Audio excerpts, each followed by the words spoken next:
गंगा अवतरण की कहानी। प्राचीन काल में अयोध्या के राजा सगर ने अश्वमेध यज्ञ किया।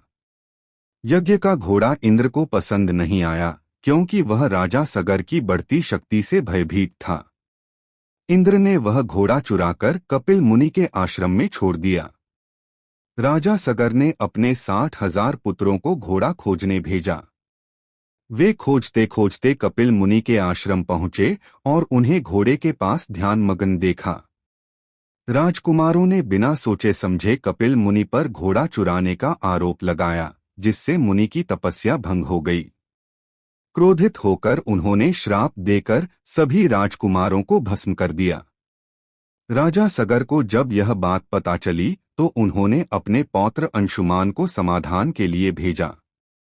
कपिल मुनि ने बताया कि उन राजकुमारों की आत्मा को तभी मुक्ति मिलेगी जब स्वर्ग की गंगा पृथ्वी पर आकर उनकी राख को छुएगी।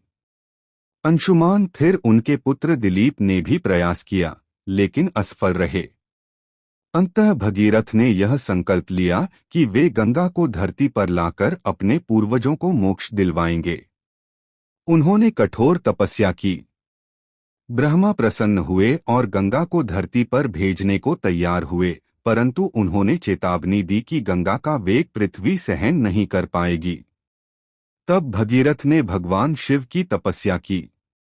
शिव ने गंगा को अपनी जटाओं में रोक लिया और धीरे धीरे उसे पृथ्वी पर छोड़ा। गंगा भगीरथ के पीछे पीछे बहती हुई कपिल मुनि के आश्रम पहुंची और वहां सगर के पुत्रों की राख को छूते ही उन्हें मोक्ष प्राप्त हुआ। इस घटना को गंगा अवतरण कहा जाता है। तब से गंगा को भागीरथी भी कहा जाता है, क्योंकि उनके प्रयास से ही वह धरती पर आई।